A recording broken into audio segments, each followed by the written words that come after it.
Bonjour. Bon, nous voilà au rendez-vous de 11 heures des prises philosophie du jeudi. Dans cette vidéo en direct, nous allons aborder le sujet des hypersensibles avec ce que j'ai découvert. Je vous parlerai de mon expérience, je répondrai à vos questions également, puisque vous m'avez posé des questions toute cette semaine, depuis jeudi dernier, hein, où nous avons fait notre première émission des prises philosophie. Alors, juste un petit point, puisque là, je fais une nouvelle chose. Je suis en même temps sur Facebook et sur YouTube. Voilà, j'apprivoise la technologie depuis le mois de novembre. Là, j'apprivoise tout ça. Donc, est-ce que vous m'entendez bien sur YouTube et puis sur Facebook? Est-ce que c'est OK pour vous? Voilà, juste le temps de faire le point. Ça a l'air. OK, super. Bon. Et sur YouTube, ça a l'air d'être bon aussi. OK, OK, super. Bon, eh bien, je vous souhaite la bienvenue. Donc, je me présente pour ceux qui ne me connaissent pas ou qui me connaissent que par Instagram, Facebook, voilà, même si je partage mes sensations, mes sentiments, vous allez certainement comprendre un peu plus pourquoi, euh, puisque ça fait partie aussi du mode de fonctionnement des hypersensibles. Donc, je m'appelle Priscilla Châtaignier, je suis énergéticienne, canal, et j'accompagne les gens donc en rendez-vous individuel, aussi en atelier. Je transmets les enseignements des soins énergétiques qu'on appelle aussi Reiki. Et puis j'accompagne dans les voyages initiatiques, dans le désert ou à Jérusalem, en Israël. Voilà pour l'instant, il y aura certainement d'autres destinations. Et donc j'ai mis en place, les prises philosophies sont venues sur mon chemin il y a 2 3 ans parce que j'aime poser un regard sur la vie, j'aime observer, j'adore le genre humain, il est toujours étonnant, toujours passionnant. Et donc, à force de discuter, voilà, c'est venu comme ça dans le fil d'une conversation avec une amie où c'est sorti le mot prislosophie. Donc, c'est bien ma philosophie que je vais vous partager. Ça reste ma vérité. Prenez ce qui vous parle. Laissez ce qui ne vous parle pas, ne vous attardez pas dessus, ce serait une perte de temps, je pense. Voilà, c'est pas la peine de se mettre en réaction, on a le temps d'apprendre énormément de choses et la réactivité nous fait perdre du temps. Donc voilà, aujourd'hui on va parler de l'hypersensibilité. Donc l'hypersensibilité touche 15 à 20% de la population. Ça veut dire que ça fait à peu près une personne sur 5, donc c'est pas rien, hein, ça fait 5 personnes sur 20 personnes sur 100, pardon. Donc vous connaissez forcément des hypersensibles. Ce qui est important à noter, c'est que c'est bien une particularité et ce n'est pas une pathologie. Si on appelle ce qu'on appelle les normaux pensants, hein, certains psy parlent comme ça, euh, j'aime pas trop le thème normal parce qu'en tant qu'hypersensible, on est normal aussi, on a juste des particularités. Euh, on a, euh, on a cette sensation en fait et cette particularité de tout prendre avec beaucoup plus de sensibilité. Euh, et c'est pour ça que je vais vous faire le point aussi justement pour que vous puissiez voir si vous-même ou si autour de vous ça vous parle. Euh, Puisque, bien sûr, on a tous une émotivité plus ou moins importante. Il y a des gens qui vont être plus sensibles aux odeurs, il y a des gens qui vont avoir plus, qui vont être plus sensibles à certains bruits. La particularité de l'hypersensible, c'est qu'en général, il regroupe la plupart de ces caractéristiques-là. Donc, c'est bien une particularité.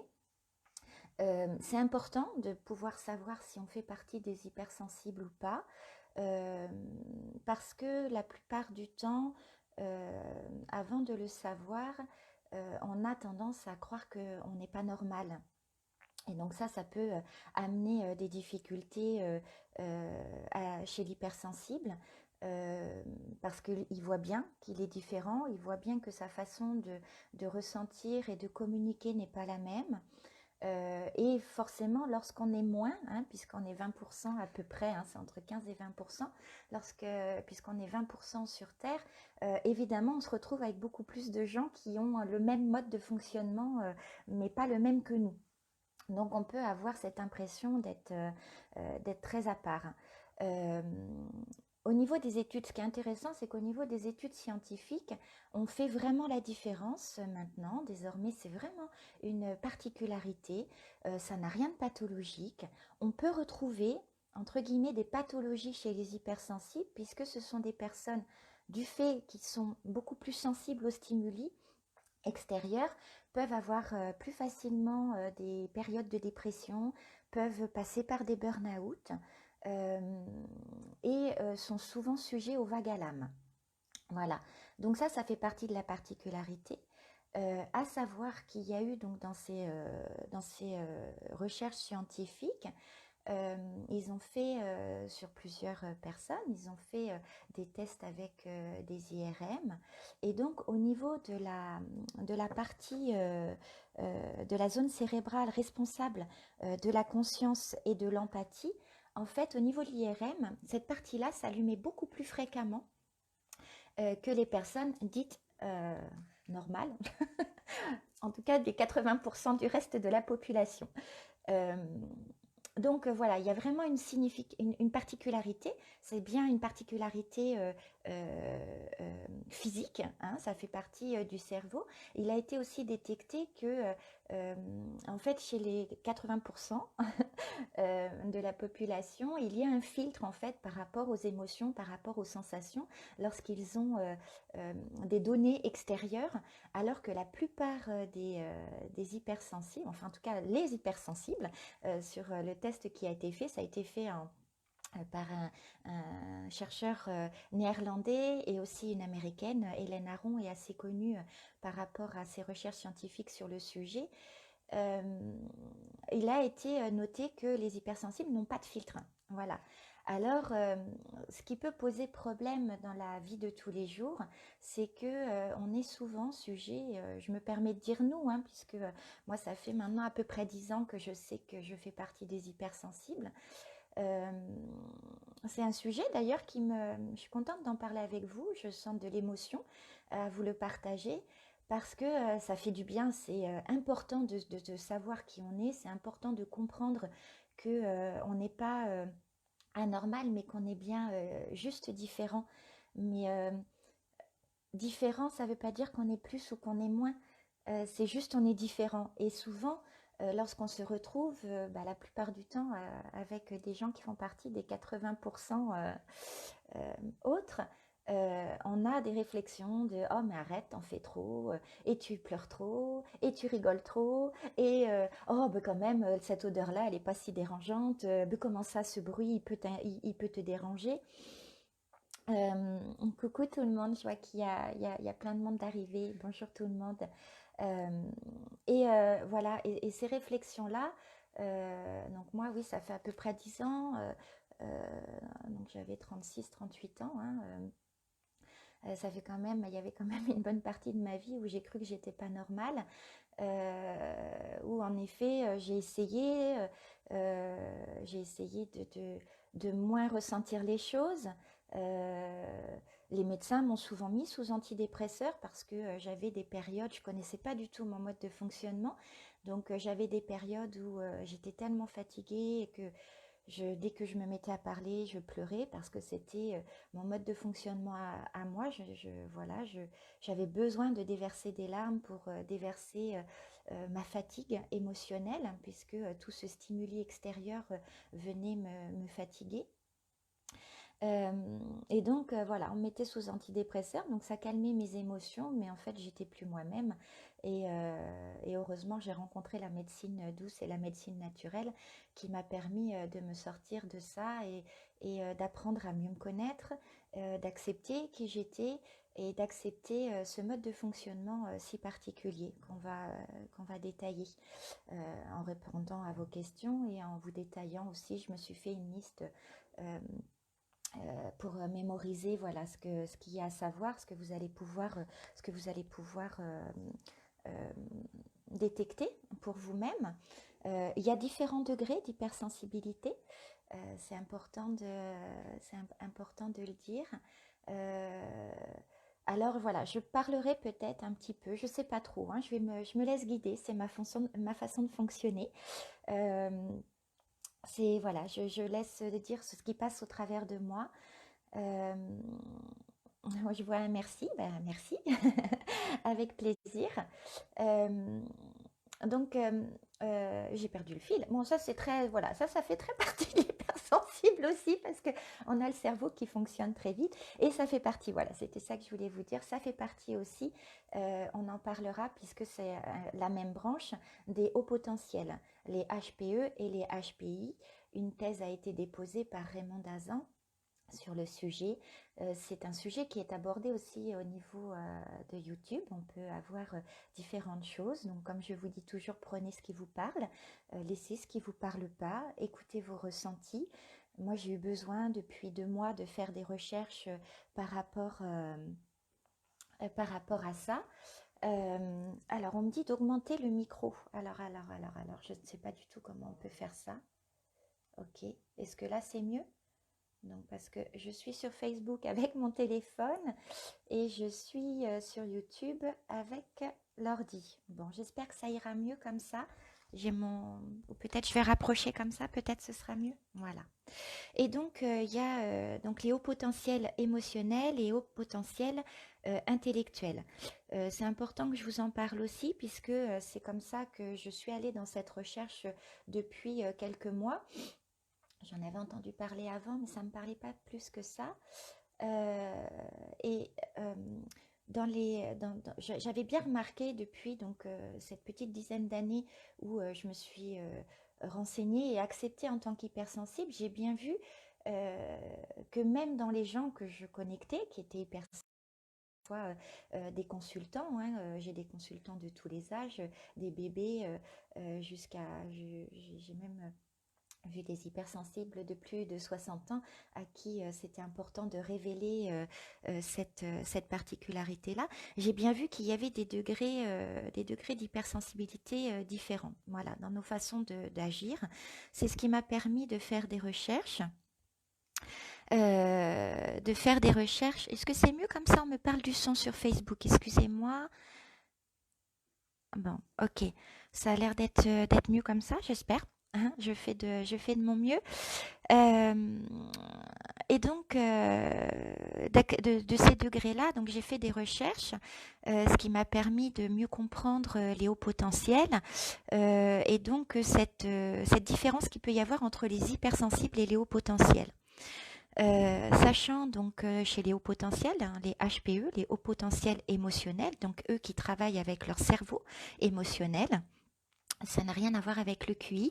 C'est d'ailleurs un petit peu difficile pour eux parce que si vous vous soupçonnez HPE, euh, faites le test de QI si vous voulez, mais j'ai peur que vous soyez déçus parce qu'en fait, chez nous, moi je suis HPE, chez nous, en fait, le QI n'aura rien à voir, d'accord? C'est pas la même chose que le même mode de fonctionnement que le HPI. Donc le HPI, c'est le haut potentiel intellectuel qui lui aura un QI très important, mais qui lui contrôle ses émotions. Voilà. Alors que nous, en tant qu'HPE, on est totalement dans nos émotions et donc on est encore plus sujet aux stimuli extérieurs que les hypersensibles. Donc tous les HP sont hypersensibles. Par contre, tous les hypersensibles ne sont pas HP. Donc par rapport à ce qu'on va regarder ensemble, ça va être à vous d'être en quête de vous et en même temps être l'enquêteur de votre vie, de votre chemin de vie et de votre vie intérieure. C'est à vous de rechercher. C'est le meilleur moyen, pour ma part, c'est ce que je trouve, c'est le meilleur moyen de bien vivre les choses. Parce que C'est vrai que l'hypersensible, c'est souvent ce qui a été dit avant qu'il y ait des recherches scientifiques, que c'était des personnes qui étaient trop tournées sur eux-mêmes. C'est vrai que ça peut passer pour de l'égocentrisme ou du narcissisme, mais c'est vraiment lié au mode de fonctionnement. C'est qu'on a besoin de comprendre parce qu'on a une vie intérieure extrêmement riche. Euh, on est d'abord donc stimulé par tout ce qui se passe à l'extérieur, on est stimulé par les émotions des autres, euh, et chaque émotion que nous ressentons, nous avons besoin de le comprendre. D'accord. Donc ça va dépendre aussi de votre degré d'hypersensibilité. Je vous le redis, moi je fais partie des HPE, donc peut-être que pour vous qui êtes hypersensible, à un degré moindre que moi, peut-être ça vous parlera pas certaines choses. Donc faites vraiment votre enquête. Ok? Voilà. Euh, bon, super, bravo, vous êtes nombreux, c'est génial. Le sujet intéresse et tant mieux parce que je vous dis, si c'est pas vous, c'est certainement quelqu'un autour de vous euh, qui sera euh, touché par ce sujet. Donc, si je vous dis, je vais donc vous énumérer 10 des caractéristiques de l'hypersensible pour que vous puissiez faire le point sur vous-même. Il y en a 22, je vais vous en citer une dizaine. Si vous en avez au moins 7, voilà, vous serez certainement dans la case des hypersensibles. Donc on peut avoir une sensibilité auditive importante. Alors, sensibilité auditive, c'est-à-dire qu'il va y avoir certains sons que vous n'allez pas supporter. Ça peut être des sons répétitifs, ça peut être des sons trop forts, ça peut être des ultrasons, des sons que d'autres n'entendent pas. Ça peut vous arriver d'entendre un son et que vous disiez « Ah, mais tu entends ça, c'est vraiment désagréable » et que la personne à côté de vous n'entende pas. Euh, voilà, donc ça peut être des sons répétitifs. Par exemple, voilà, moi je supporte pas certains sifflements. Alors des sifflements qui vont être dans les tons graves, ça va aller. Mais certains sifflements, vraiment, je supporte pas. Soit je sors, je m'éloigne, ou soit je demande à la personne d'arrêter parce que c'est très très désagréable pour moi. Même pas que la personne siffle mal, hein, c'est juste je supporte pas ce son-là. Voilà, donc ça peut être lié à ça. Vous pouvez avoir aussi une sensibilité accrue au textile ou à la lumière. Vous pouvez, par exemple, des lumières, vous savez, les lumières, les stromboscopes, les choses comme ça, puisque nous, on n'a pas de filtre au niveau du cerveau. Euh, je pense pas qu'il y ait un lien avec des... Parce que ça, c'est très gênant pour les gens épileptiques. Je pense pas qu'il y ait un lien. Mais voilà, moi, les lumières comme ça, stromboscope, là, qui s'éteignent, qui s'allument, je suis obligée de fermer les yeux. C'est très inconfortable. J'ai besoin de me retrouver, autant j'aime beaucoup la lumière du soleil et il n'y a aucun souci pour ça, mais j'ai des moments où j'ai besoin de me mettre dans des endroits plus sombres. Euh, j'en ressens le besoin. Ça peut être lié aussi aux vêtements, par rapport aux vêtements. Je me rappelle, il n'y a pas très longtemps, d'être allée dans un magasin où j'ai essayé un cardigan qui me plaisait beaucoup. Et j'ai dit, ah non, ben non, il y a de la laine dedans, c'est pas possible parce que ça pique. Et la dame m'a dit, ben, en fait, vous êtes vraiment sensible parce qu'il y en a très très peu. Voilà, donc on peut être très sensible au niveau de la peau. On peut avoir des périodes où simplement effleurer peut, et je n'exagère pas, pour les gens qui ne sont pas hypersensibles, ça peut être de l'exagération, je n'exagère pas. Ça peut des fois me paraître comme si on me brûlait la peau, tellement c'est pas tout le temps, heureusement, mais il y a des périodes où vraiment j'ai l'impression que juste un effleurement peut me brûler la peau. Au niveau de l'émotivité, bien sûr, c'est pour ça que je dis bien, on peut être émotif et ne pas être hypersensible. Parce que souvent on me dit, ah là, non, mais moi je suis hypersensible. Alors, vous êtes peut-être très émotif, mais vous n'êtes peut-être pas hypersensible. L'hypersensibilité, c'est vraiment une particularité où on va avoir plusieurs traits de caractère qui vont s'assembler. D'accord. Vous pouvez être très émotif parce que peut-être vous êtes une personne qui a du mal à gérer ses émotions, parce que c'est votre façon de vous exprimer. Mais à côté de ça, vous n'avez pas d'autres particularités. Donc, eh ben, vous êtes très émotive, eh ben, c'est super, et puis vous avez le droit de l'exprimer, il n'y a pas de souci. Vivez votre émotivité, mais ce n'est pas de l'hypersensibilité. D'accord? C'est vraiment des choses différentes. Mais bien sûr, chez l'hypersensible, l'émotivité est importante, mais l'émotivité ne va pas être seulement par les larmes. L'émotivité va être aussi par la rigolade. On peut, on peut se payer un fou rire que les autres ne comprennent pas. D'accord?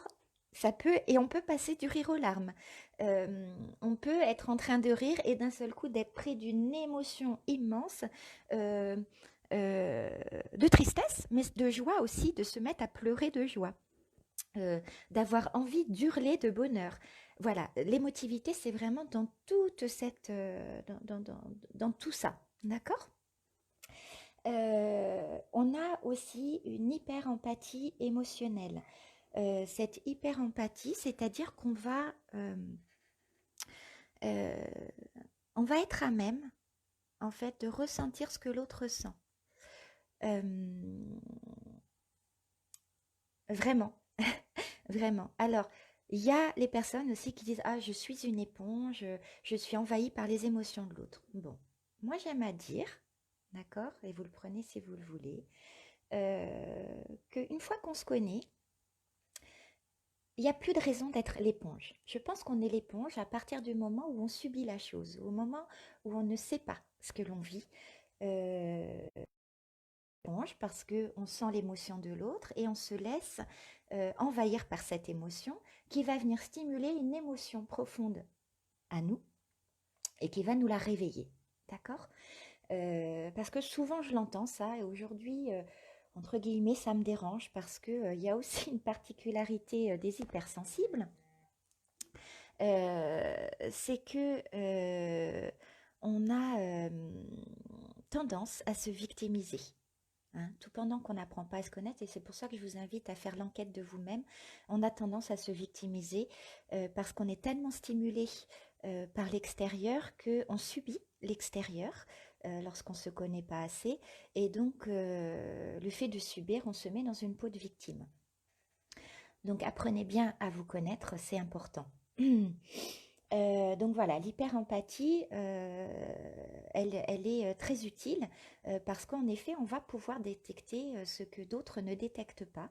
Une personne qui vous dit que tout va bien avec le sourire, eh bien, nous, on pourra facilement détecter que en fait, ça ne va pas. Donc je vous rappelle que vous pouvez avoir cette particularité-là, mais ne pas avoir les autres traits de caractère, et c'est ce qui fera la différence entre l'hypersensible et vous.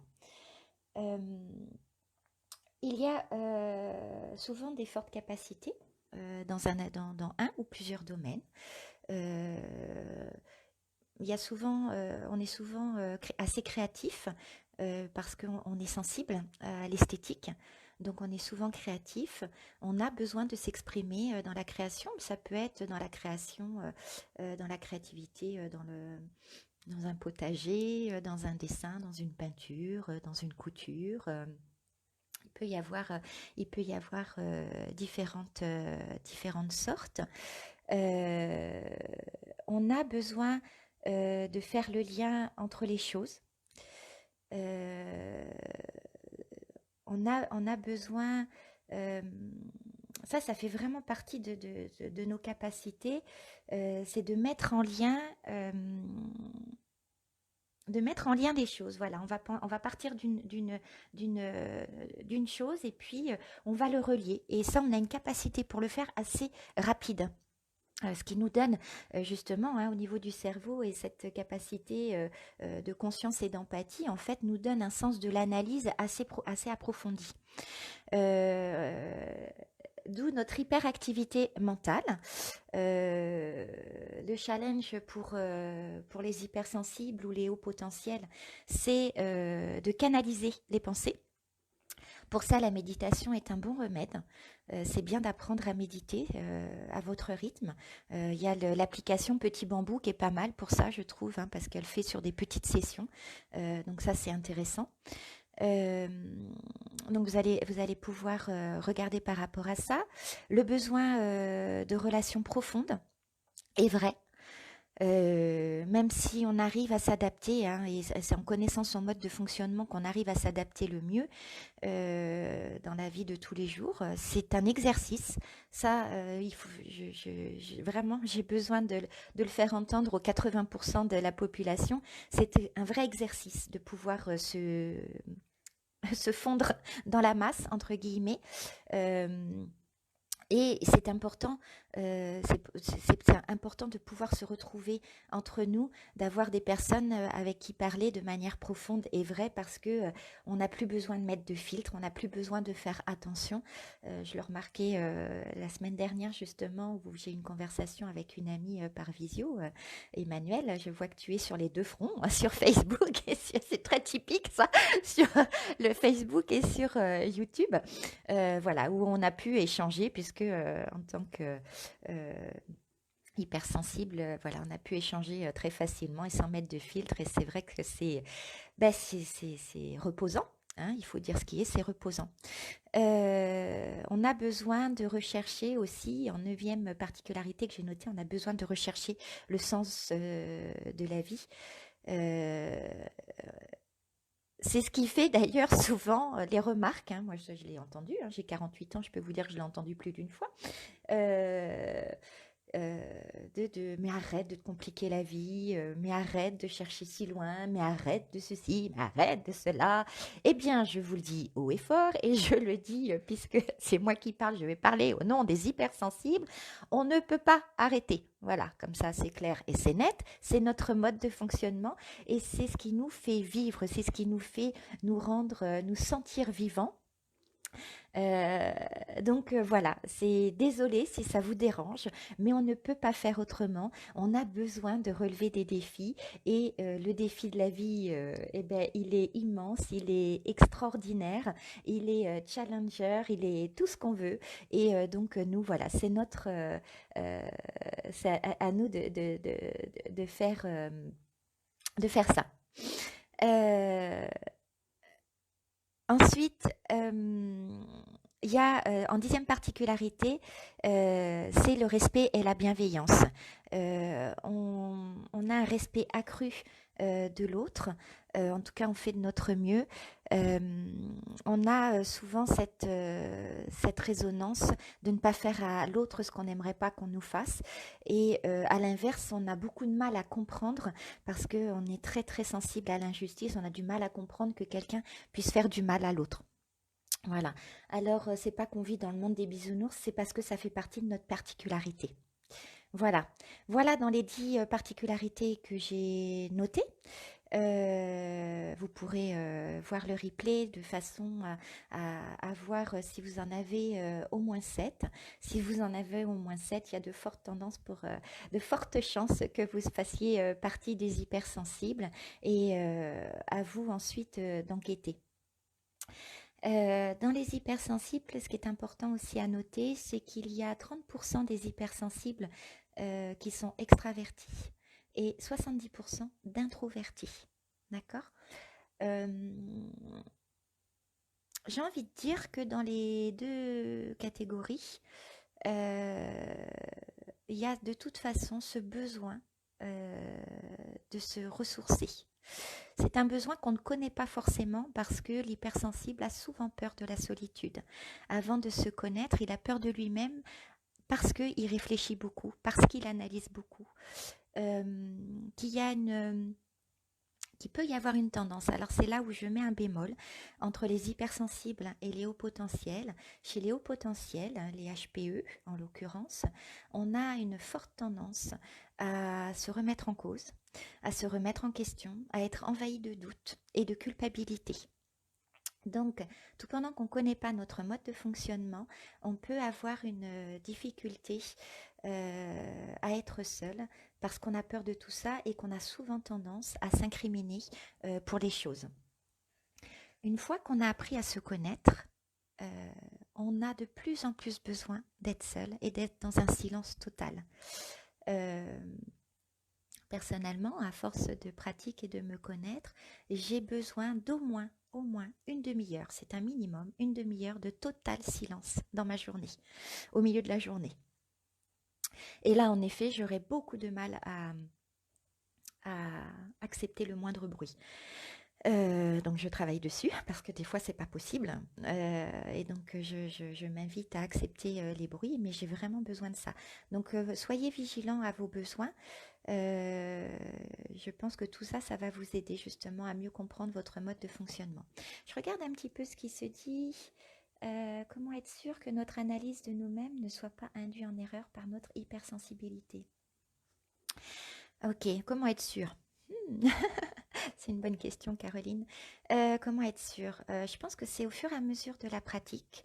Vraiment, de plus tu vas apprendre à te connaître, plus tu vas pouvoir le voir. Alors, il y a deux choses. Moi, d'abord, j'écoute mon intuition. Je sais que j'ai une intuition euh, très subtile, très poussée. Et donc, ma première pensée est souvent la bonne. Ensuite, lorsque j'ai besoin d'aller voir plus loin et que je pose mon analyse, lorsque ça, on a une grande capacité, alors c'est là, je ne sais pas si c'est hypersensible ou HP, j'en sais rien, mais on a une grande capacité à faire le tour d'une question. Lorsque vous faites le tour d'une question, lorsque tu fais le tour d'une question, et que tu as beau voir dans tous les sens, et que tu ne vois pas comment tu pourrais être coupable, alors ne cherche pas, c'est que tu n'es pas coupable. D'accord? Euh, on a tendance à se culpabiliser, mais il faut comprendre que des fois, l'autre a juste été l'outil révélateur de ce qu'on avait à comprendre, mais qu'on est coupable de rien. C'était juste un test pour savoir là où on en est de cette question-là. Voilà, j'espère que ça a répondu à ta question, Caroline. C'est très important de prendre le temps de vous reposer. Du fait qu'on est très stimulé par l'extérieur, qu'on a un cerveau qui fonctionne de manière active, en arborescence, euh, pour les degrés très avancés des hypersensibles, on a besoin de se reposer. Moi personnellement, j'ai vraiment besoin d'une pause tous les midis. Suivant le temps que j'ai, soit je me mets à minuteur ou soit je me laisse vraiment me reposer. Il y en a qui rigolent. J'ai fait ça très très de bonne heure. J'ai vu que j'en avais le besoin.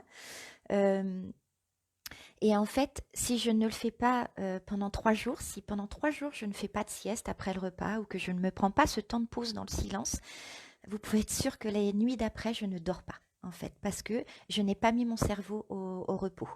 Et, euh, et on a ce besoin d'apprentissage, hein, ça c'est très lié au HPE, on a besoin d'être continuellement en apprentissage, d'apprendre, sauf qu'on a besoin de mettre notre cerveau au repos. Voilà. Donc, j'espère que là, ça a répondu à pas mal de vos questions. Il y a tellement de choses à dire. Ça fait déjà une demi-heure qu'on est ensemble. Il y a beaucoup, beaucoup de choses à dire. Je vais maintenant répondre aux questions qu'on m'avait posées au préalable. Et puis, je reviendrai un peu sur les questions que vous vous posez. Donc, dans les questions qu'on m'a posées, on m'a demandé si les hypersensibles avaient du magnétisme. Alors, la réponse est simple. Oui, mais c'est pas que les hypersensibles, d'accord? On aura l'hypersensibilité de s'en rendre compte peut-être plus rapidement que d'autres, puisque on a cette hyperconscience éveillée, qu'on a cette empathie qui fait que nous ressentons les choses plus facilement. Mais tout le monde a cette capacité de ressentir ou de prodiguer, de faire des soins en magnétisme. On a tout ça en nous. Toutes les personnes qui sont sur Terre ont cette capacité-là. On la développe ou on la développe pas. Ça peut être un choix. Ça peut être un choix conscient en tant qu'humain parce qu'on s'y intéresse et parce que bah super Elodie, voilà, on me dit merci, ça me fait du bien de me sentir compris. Bien sûr, c'est pour ça que je le fais. On a besoin, c'est un grand soulagement. C'est un grand soulagement, moi, que ça m'a apporté il y a une petite dizaine d'années. Et oui, oui, c'est important de comprendre qu'on fait bien partie d'un groupe, nous aussi. On n'est pas tout seul. Même si on est moins, on n'est pas tout seul. Donc, pour en revenir au niveau des soins, oui, on a tous ça en nous. L'hypersensible sera peut-être plus facilement dirigé vers cette voie-là, du fait de son empathie et de sa conscience sans filtre de sa façon de penser, mais on peut tous l'être. Et puis après, ça peut être un choix d'âme. Soit votre âme a choisi de développer et de prendre conscience de cette merveilleuse énergie de guérison qui est à l'intérieur de nous, hein, qui passe au travers de nous, ou bien non. Mais ça, c'est très important. Tout le monde en a la capacité. Tout le monde peut ressentir de l'amour, j'ai envie de dire. Donc tout le monde en a la capacité. Voilà, tout simplement. On parlait de dons dans les traditions anciennes. On n'en est plus là aujourd'hui. Aujourd'hui, on est passé, on est dans la 5e dimension. On est en train d'atteindre la 5e dimension. On a été très longtemps dans la 3e. Ce que l'on est en train de vivre actuellement nous amène dans la 5e. Et il y a de plus en plus de gens qui vont s'apercevoir de cette merveilleuse capacité qu'ils ont à l'intérieur d'eux. C'est pour ça aussi que j'ai fait une vidéo par rapport au renforcement du système immunitaire, parce qu'on a cette auto-guérison en nous et on peut se l'amener. Voilà pour la réponse à cette première question. Ensuite, on me demandait si c'était héréditaire. Alors, héréditaire, j'ai envie de dire oui, puisque au niveau les scientifiques ont une tendance à dire que c'est génétique. Donc, a priori, on passe de nos gènes chez nos enfants. Donc, voilà, je pense que ça peut être héréditaire. Ça va être aussi à différents degrés. Alors, je note cette question. Est-ce qu'un hypersensible, ce serait plus facile de vivre avec un hypersensible? Moi, j'ai envie de te dire non, Franck, en fait. Mais me réfère à mon expérience. Euh, Mon mari ne fait pas partie des hypersensibles et, euh, et je pense que c'est ce qui m'a aidé. Voilà, moi je réponds vraiment, c'est pour moi parce qu'il m'a amené cette stabilité, c'est-à-dire que toute euh, cette particularité inverse, hein, c'est-à-dire que l'hypersensible a beaucoup de mal avec la routine. Mon mari adore la routine. Et donc, on s'est amené énormément de choses. Moi, il m'a amené cette routine qui a stabilisé la vie, qui a stabilisé notre vie, ma vie.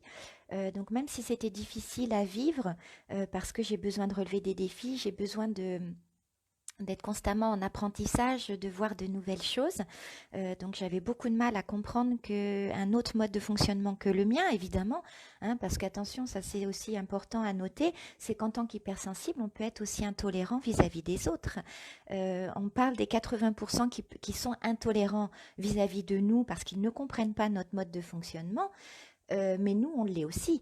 On peut très vite s'agacer, ça peut très vite nous mettre en colère que la personne en face de nous ne comprenne pas, parce qu'on a une façon, on a une logique qui est différente de la leur, et en plus on a une activité mentale qui fait qu'on comprend très vite les choses, et qu'on voudrait que l'autre comprenne très vite les choses également. Voilà, donc ça peut amener des points difficiles à vivre ensemble et en même temps, moi je pense que c'est ce qui m'a, donc quand je me suis fait détecter en tant que haut potentiel émotionnel par une psychanalyste qui est référente dans le domaine, elle m'a dit ben, vous êtes une haute potentiel émotionnel stabilisée. Ben, je dis merci à mon mari parce que je pense que c'est grâce à notre différence que j'ai appris à me stabiliser parce que je voyais bien que j'étais trop, donc ça, il m'a aidé à calmer ça. J'y mets un bémol en même temps parce que en, en apprenant petit à petit cette particularité, j'ai ressenti aussi de la colère parce que j'ai voulu trop me fondre dans la masse et que je m'étais un peu perdue. Voilà, je suis en train de reprendre, de reprendre les rênes et de trouver quelque chose d'équilibré. Je crois que ça serait quand même difficile si je vivais avec moi-même. Je pense que on n'arrêterait pas, même si c'est hyper stimulant et, et chouette de pouvoir partager avec des gens comme moi, à vivre au jour le jour, euh, je sais pas. Non, franchement, je sais pas. Donc, je pense que ce qui est important, c'est de se connaître bien soi-même. Et puis, mieux on se connaît, mieux on peut dire oui ou non aux véritables choses parce qu'on a une meilleure gestion de nos émotions. Voilà. J'espère que ça répond à ta question, Franck. C'est un peu difficile parce que est-ce qu'il y a une vraie réponse? Je pense que c'est l'important, c'est surtout de bien se connaître soi-même, d'approfondir sa quête de soi, d'être détective de soi-même, et puis comme ça, ben, ça permet de pouvoir se poser avec l'autre et d'être dans une tolérance équitable, on va dire. Voilà. Euh, alors, voilà, on m'avait demandé aussi quelqu'un qui me disait comment je peux savoir si mon enfant est hypersensible. Je pense que, voilà, si vous n'avez pas suivi avant, vous pourrez regarder en replay et regarder les 10 particularités que j'ai échangées avec vous. Euh, de façon à faire le point et de voir si votre enfant regroupe au moins 7 de ces particularités, sachant, je vous dis que c'est sommaire, puisqu'il y en a 22, d'accord, en tout. Voilà. On m'a demandé aussi si on était hypersensible dès la naissance. Ben moi, je pense que oui, hein. C'est pour ça que peut-être, derrière cette question-là, j'ai la sensation, que c'est peut-être une personne qui se ressent dans une émotivité, plus importante en vieillissant. Donc, je pense que l'hypersensibilité est là, puisque c'est génétique, hein, si on part du principe que c'est génétique. Je pense que l'hypersensibilité est là dès la naissance. Mais est-ce que vous avez eu l'occasion de pouvoir, vraiment vous épanouir dans cette hypersensibilité-là. Et du coup, peut-être qu'aujourd'hui, je ne sais pas quel âge vous avez, mais en tout cas, au fur et à mesure de votre chemin, vous vous permettez une plus grande émotivité, une plus grande ouverture à cette émotivité-là. Et peut-être que c'est pour ça que cette question vient là. Donc oui, l'hypersensibilité est là depuis la naissance. Maintenant, c'est vrai que vous pouvez la découvrir plus importante. Ou bien ça peut être une simple émotivité qui se réveille parce que vous vous accordez le droit de vivre vos émotions. Voilà. Donc toujours référez-vous aux 10 particularités que j'ai énumérées tout à l'heure. On me demandait aussi par rapport au fait euh, de se protéger, de comment les hypersensibles peuvent-ils se protéger. Eh bien, je pense qu'ils ont besoin de soi-disant se protéger euh, lorsque, lorsque justement ils ne sont pas suffisamment conscients de leur hypersensibilité. Se protéger de quoi? Se protéger de quoi? Se protéger de qui? Je pense que si on se connaît, cette protection, elle vient naturellement. Euh, on devient moins susceptible lorsque on se connaît, hein, parce que ça c'est aussi une caractéristique, je trouve, de l'hypersensibilité quand on ne se connaît pas, vu qu'on subit les choses et qu'on a tendance à se victimiser. On est beaucoup plus facilement susceptible aux réflexions qu'on peut entendre autour de nous. Euh, et donc, euh, cette susceptibilité, moi je trouve, elle s'est beaucoup assagie. Parce qu'aujourd'hui, si quelque chose me touche, je le prends comme un test pour justement m'aider à aller voir dans cette profondeur et à dépasser cette émotion, voir là où j'en suis avec ça. Si ça me touche, c'est que c'est pas réglé. Donc intérieurement, je remercie la personne. Et puis je vais voir ce que j'ai à voir par rapport à ça. Et puis une fois que si j'ai fait, j'ai regardé, et puis qu'en fait je suis complètement ok par rapport à ça, eh bien je laisse couler et voilà, c'est juste une réflexion qui est passée par là et voilà.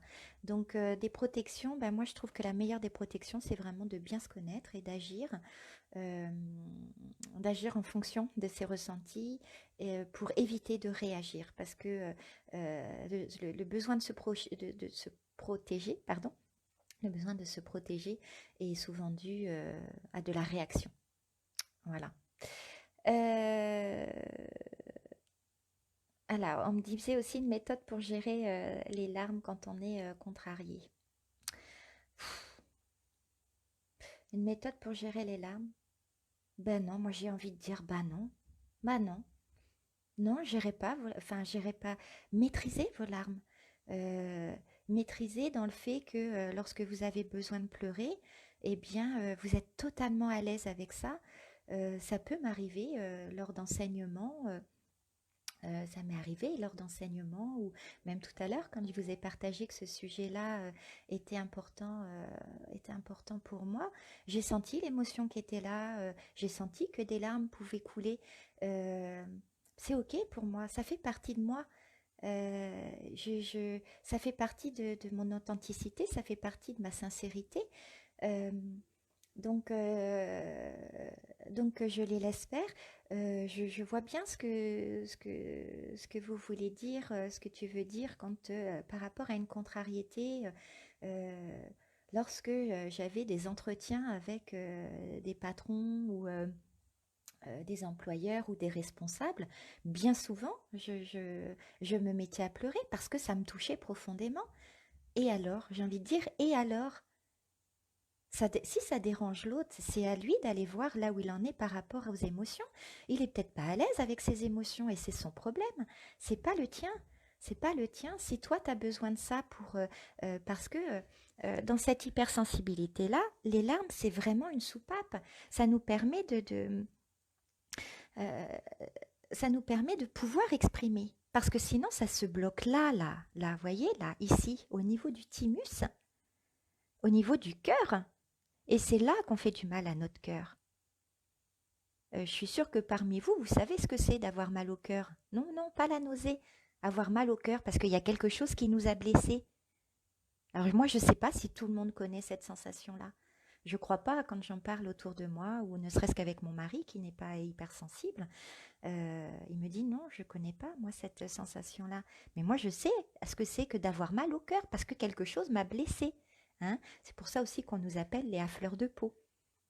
Ça fait partie de notre caractéristique.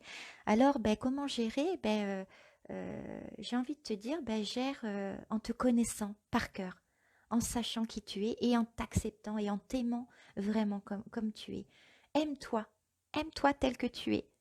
Et puis laisse tes larmes. C'est juste une expression. C'est comme le rire. Les larmes, et si tu te mettais à un fou rire, est-ce que ça te gênerait autant que d'avoir des larmes? Je sais pas, voilà, réfléchis à ça. Voilà, t'as un fou rire devant quelqu'un qui t'a contrarié. Eh ben, c'est ta façon de réagir. Et c'est comme ça. Ok? Voilà, j'espère que ça aura pu te répondre. Mais vraiment, apprenez à vous connaître, c'est important. Je vais faire le tour un petit peu des questions. Alors, oui, voilà, on me dit c'est difficile la gestion des larmes dans le cadre du travail. Je sais, c'est vrai, c'est vrai. Mais c'est comme ça, c'est votre façon d'être. Et enlevez-vous l'idée que parce que on a les larmes faciles, on n'est pas capable. D'accord? Ça enlève rien à nos capacités.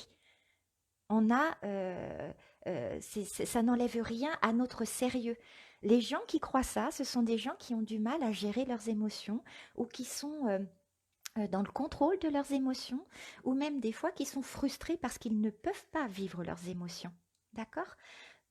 Donc, vous pouvez être excellent, absolument excellent dans votre domaine et pourtant vous mettre à pleurer pour une contrariété. Et c'est OK. Dans les, hauts potentiels ou qui sont tous hypersensibles, vous retrouvez des gens qui sont directeurs de Google, de YouTube, de je ne sais quoi encore, des grands dirigeants, des grands leaderships comme ça. Ok?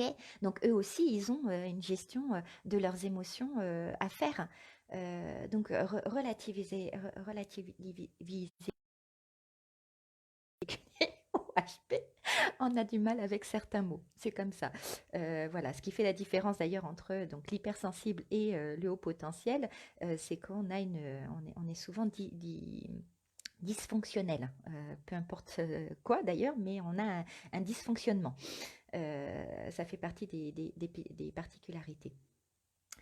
Euh, ah, ah, tout prendre tout pour soi, que c'est difficile, c'est le groupe. Ouais, ouais, ben oui, c'est vrai que c'est difficile, mais parce que on a d'être en groupe. Mais c'est difficile, je dis encore, c'est difficile si vous vous acceptez pas. Quand on est ok avec soi, euh, on a peur de nos réactions, on a peur de se mettre à pleurer devant les autres, on a peur de ceci, on a peur de cela. Donc en fait, on se met déjà dans un positionnement fragile. Quand on se connaît et qu'on est OK avec nos émotions, il n'y a pas de souci en fait. Moi, je sais que oui, c'était une catastrophe pour moi, le groupe, pendant très longtemps. Bon, après, il ne faut pas me mettre dans un trop gros groupe non plus, hein. Après, j'ai mes astuces. Je sors. Pendant très longtemps, la cigarette a été une super astuce pour moi parce que du coup, je sortais du groupe ou je sortais des réunions de famille pour aller fumer. Voilà, j'avais besoin de mon moment à moi. Il y a d'autres solutions, il y a d'autres solutions, évidemment, mais moi, c'était celle qui était venue à moi. Mais au fur et à mesure qu'on se connaît, justement, ben, on n'a plus besoin de stratège. On peut l'exprimer parce que c'est important, hein, c'est aussi une forme de tolérance que de pouvoir exprimer. Alors si l'autre l'entend pas, c'est son problème, mais en tout cas de pouvoir exprimer à l'autre, ok, j'ai besoin de sortir un peu, je sors. Voilà. Si l'autre ne comprend pas, c'est son problème. Mais vous, soyez ok avec vous et soyez dans la tolérance que l'autre ne peut ne pas le comprendre. D'accord. Qu'est-ce qu'il y a d'autre? Alors, ouais, ça c'est aussi important, le fait d'être hypersensible. Alors, évidemment, on peut avoir des enfants hypersensibles, évidemment. Euh, je pense qu'on peut ne, c'est pas possible de pas en avoir, en fait, hypersensibles. Ils peuvent ne pas l'être tous, ils peuvent l'être à des degrés différents, mais forcément, on a des enfants hypersensibles. Alors oui, ça peut être difficile. J'ai envie de dire, c'est difficile lorsqu'on n'a pas géré nous-mêmes, qu'on n'a pas réussi à équilibrer notre état d'être. Moi, si je me remets en arrière, mes trois enfants, évidemment, sont hypersensibles à des degrés différents. Et j'avais avec une de mes filles un tel effet miroir de ce que j'avais pu ressentir quand j'étais plus jeune, ou que je n'arrivais pas encore à gérer moi-même, que c'était très difficile pour moi de la soutenir quand elle était elle-même en crise. Ça me renvoyait trop à moi-même. Au fur et à mesure que j'ai appris à me connaître, eh bien, je savais ce dont elle avait besoin, donc c'était beaucoup plus facile pour moi de l'aider. Donc voilà, Elodie, je t'invite à vraiment continuer parce que je sais que tu es dans ce chemin-là. Continue à apprendre qui tu es, à maîtriser et non pas contrôler, d'accord? Il n'y a aucun intérêt à contrôler ses émotions. C'est bien de les maîtriser. Plus tu vas les maîtriser, plus tu vas comprendre ton mode de fonctionnement et plus tu vas pouvoir aider tes enfants. Voilà.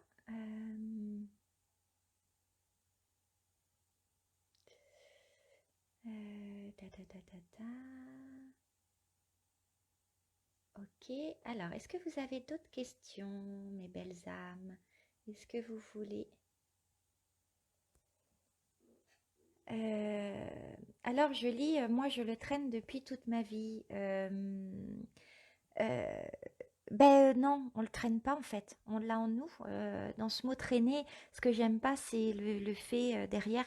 Alors c'est ce que j'entends moi, hein, peut-être vous me direz vous, mais non, on le traîne pas. On peut le traîner tout pendant qu'on comprend pas qui on est, mais on n'a pas à le subir. On n'a pas à le subir. Et en même temps, c'est parce que on a cette sensation de subir les choses qu'on a envie de s'en sortir et qu'on fait les choses pour s'en sortir.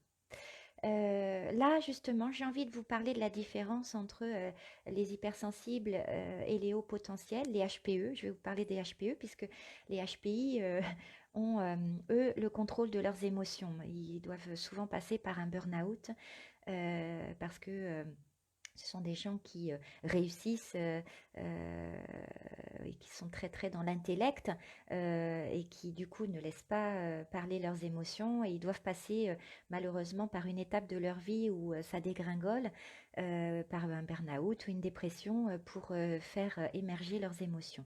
Donc, je vais vous parler donc entre les hypersensibles et les HPE, donc les hauts potentiels émotionnels, hein, comme je vous disais tout à l'heure. La différence dans les recherches que j'ai pu faire, vous irez voir vous-même, c'est chez les HPE, en fait, on a une résilience vraiment très forte. Parce qu'avec cette capacité et cette façon de réfléchir en arborescence, cette quête d'apprentissage, euh, on rebondit très facilement. Voilà, ça va être une des différences entre l'hypersensible et le haut potentiel, hein, donc l'hypersensibilité avec un degré très accru, très fort. L'hypersensible, je dirais, dans les degrés que j'ai remarqués hein, dans mes consultants autour de moi, l'hypersensible aura du mal à sortir de sa zone de victime. Euh, voilà, alors peut-être que ce genre de vidéo va pouvoir vous aider. C'est ce que j'ai remarqué. Il y a moins il y a moins de remise en cause et il y a moins il y a moins de résilience. Euh, le haut potentiel émotionnel, le HPE, a comment je veux dire, un amour pour relever les défis qui est immense. Et c'est ce qui le fait en fait tout le temps se relever, se relever, se relever, se relever. Heureusement, parce que bah, quand on tombe bas. Autant chez l'hypersensible, il va pouvoir traîner un vague à l'âme, voilà, comme ça, euh, un peu, euh, un peu tout le temps. Chez les HPE, donc avec ce degré accru d'hypersensibilité, ça va aller dans des passages dépressifs, dans des burn-out, avec des remises en question très fortes qui peuvent amener à des idées noires. Heureusement, ce ne sont que des idées. C'est ce qui les fait rebondir, c'est ce qui les fait envie de s'en sortir et de chercher d'autres choses. Voilà. Euh, à savoir que, alors, le pourcentage n'est encore pas vraiment défini, à savoir que dans les HP, dans les hauts potentiels, on dit que c'est à peu près 2 à 3% de la population. Moi, je ressens plutôt 5%, parce que je pense justement avec cet éveil à la spiritualité, avec ces prises de conscience, euh, on, on accélère ce mouvement-là, j'ai envie de dire. Je ne sais pas si c'est bien clair. Voilà. Puis c'est vraiment un ressenti, donc je ne vais pas en dire plus parce que c'est mon ressenti. C'est ce que je ressens moi et par rapport aux recherches que j'ai fait depuis 2 mois. Euh, et puis, quelque chose qui est très accru, et là, c'est euh, c'est vrai. Et donc là, comme je suis dans la catégorie des hyper sensibles, on a vraiment cette sensation d'être à part, d'être différent, ce qui peut provoquer ce malaise immense. Et on a tendance à vite se dévaloriser, à se sentir nul. Et une des particularités aussi du haut potentiel, du HPE, c'est que il peut avoir des périodes où il se sent supérieur à l'autre. Oui, oui, ça faut le reconnaître. Quand il est dans une période hyper sympa, il peut avoir l'impression d'avoir tout compris et que mais comment ça se fait que les autres ne comprennent pas, d'accord? Alors c'est pas de l'égocentrisme, c'est juste, il y a une lumière qui s'est allumée et d'un seul coup, on a juste envie de le partager à tout le monde. Voilà, bon ça c'est, voilà, ça fait vraiment partie des particularités. Mais il y a aussi les phases où lorsque on a besoin de nos temps de repos, on a besoin de nos temps de mise au repos du cerveau, où voilà, il faut être vigilant et bien se connaître parce que ben, quand on n'est pas actif, là, on peut arriver à se dévaloriser, à se trouver nul et, et se dire qu'en fait, on n'est pas intelligent. Ça, c'est très particulier aussi. On a l'impression de ne pas être intelligent. Voilà. Euh, les différences, hein, donc j'invite tous les hypersensibles à travailler sur eux de façon à pouvoir avancer sur vous-même, d'en faire une force, d'en faire une résilience, euh, parce que sinon bah, ça peut vous fragiliser euh, et que non, on a énormément de force en nous. Alors allez-y, vous faites bien partie. Même si j'aime pas les cases, on fait bien partie d'un pourcentage. On a le droit de vivre, on a le droit de vivre nos émotions, on a le droit d'être, on a le droit de partager et surtout soyons tolérants les uns avec les autres et envers les autres. Comprenons que sur certaines choses, nous ne pouvons pas nous comprendre. Et c'est ok, c'est pas grave. C'est la richesse du monde de pouvoir être différent. Voilà. Eh bien, c'est passé très très vite. Je vais regarder quand même si il y a des choses. On pourra réaborder ce sujet-là si vous le désirez. Euh,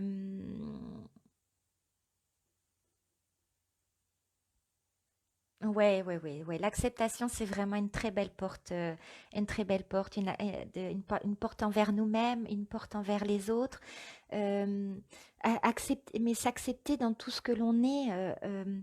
Comme je dis souvent, on est parfait dans nos imperfections. On ne vouloir toujours faire mieux. Ça, c'est aussi une particularité des HPE, c'est d'être très exigeant envers nous-mêmes, donc du coup d'être exigeant envers les autres. Hein, donc ça, attention à ça. L'un et l'autre peuvent être agaçants et trop stimulants. Euh, oui, l'acceptation, évidemment qu'on a des faiblesses, évidemment que dans cette particularité, on est trop. Euh, alors, attendez, j'ai un petit souci. Tac. Voilà, j'ai fait une mauvaise manip. Évidemment qu'on est trop. euh, on va être trop sur plein de domaines. Voilà, moi par exemple, quand je fumais, eh bien des fois j'étais tellement envahie par mes émotions que j'avais pu ne pas fumer de la semaine et j'allais fumer un paquet dans une soirée. Voilà, bah, ça fait partie d'être trop. C'est comme ça. Parce on est tellement dans nos émotions et on est envahi par tout ça et on peut être tellement envahi par la joie et on peut, eh bien voilà, on peut être trop. Acceptons-nous, en nous acceptant nous-mêmes, en acceptant les autres, eh bien on fait avancer le schmilblick, on va dire. Euh, voilà. Euh,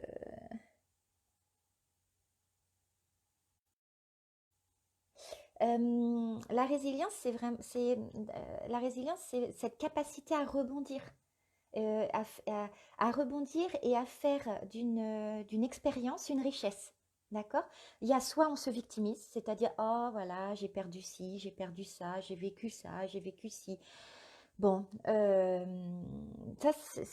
va être par exemple, dans certains hypersensibles hein, qui vont se fragiliser en fait de par leur expérience, alors qu'au contraire, euh, de se servir de ces expériences pour rebondir, eh bien c'est ça la résilience. Et au fur et à mesure, en fait, on devient super costaud et ça, hein, c'est un sport. Moi, je suis pas sportive, mais au niveau de la résilience, j'ai fait énormément de progrès. C'est super, on progresse tout le temps. Euh, donc voilà, c'est cette capacité en fait à transformer les choses. Il nous arrive une expérience, c'est une expérience douloureuse, évidemment, les expériences joyeuse, c'est super. On rebondit sans problème. Et puis, il y a des expériences plus douloureuses où on ne rebondit pas et on reste en tant que victime dessus. Non, c'est vraiment de prendre cette force-là, d'avoir vécu cette expérience. Et qu'est-ce que je fais de cette expérience? Alors, peut-être que sur le moment, ben, je ne peux pas le faire. Parce que c'est trop douloureux émotionnellement, parce que voilà. Mais ben, c'est d'avoir, alors moi je vais le dire avec mes mots, mais c'est d'avoir cette confiance en la vie, de savoir que tout ce qui nous arrive est là pour nous rendre plus forts. D'accord. On n'est pas obligé, on peut s'enlever la croyance d'être obligé de passer par là pour être plus fort. Hein, ok, moi je travaille là-dessus, c'est bon. Pendant des années, j'ai cru qu'il fallait que je me prenne des claques pour avancer. Ça fait plus de 10 ans maintenant que non, non. Je trouve qu'en avançant dans la douceur, c'est très chouette aussi. Donc ça veut dire que je vis des expériences qui peuvent être difficiles émotionnellement ou douloureuses, mais que j'ai accepté et j'ai demandé à les vivre dans la douceur. Et donc, ben, je le mets en résilience beaucoup plus facilement et je rebondis beaucoup plus rapidement. Voilà, j'espère que ça a répondu à à ta question. Euh, voilà. Alors évidemment, l'hypersensible ou les HP sont très sensibles aux animaux et à la nature. Donc prenez le temps d'aller dans la nature, euh, oui, vous avez une particularité, une sensibilité aux animaux qui peut aussi ne pas être compris. Euh, mais ben, moi, je sais que c'est comme ça que j'arrive à communiquer avec eux, que je fais de la télépathie avec eux, que je les entends, voilà, que j'ai pu développer cette sensibilité-là aussi, qui est là depuis toute petite. Hein, mes parents me l'ont toujours dit. Donc oui, ça fait aussi, si vous avez votre enfant qui est particulièrement touché je sais pas, un oiseau blessé, par même un insecte qui va ramasser l'insecte et qui va le mettre dehors parce qu'il veut pas qu'il soit dans la maison.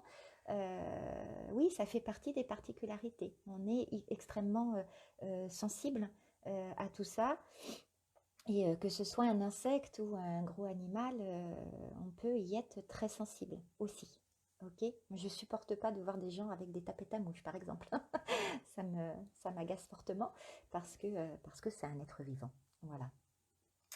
Euh, ouais, ouais, ouais, les hypersensibles, l'injustice, c'est très, très difficile hein, pour eux.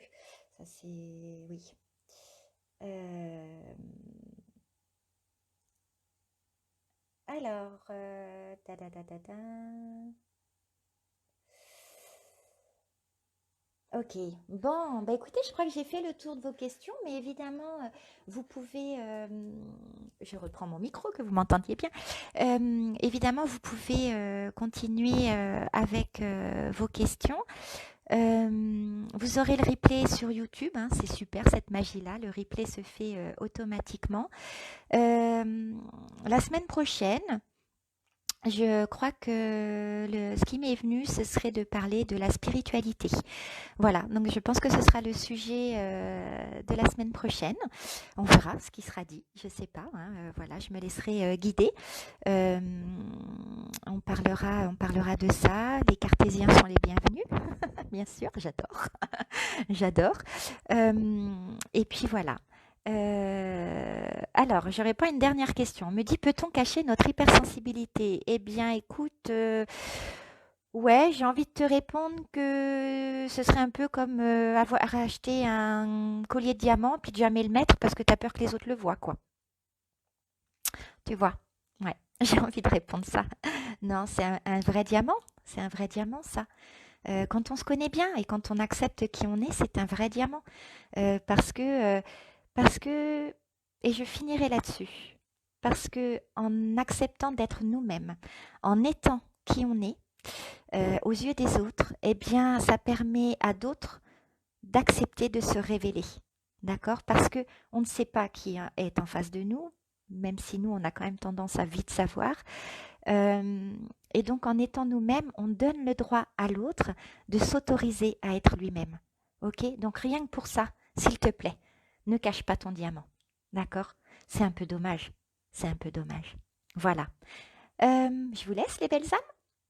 Merci beaucoup. Vous avez été nombreux à suivre et vos questions étaient intéressantes. J'espère que j'ai pu répondre à tout ça.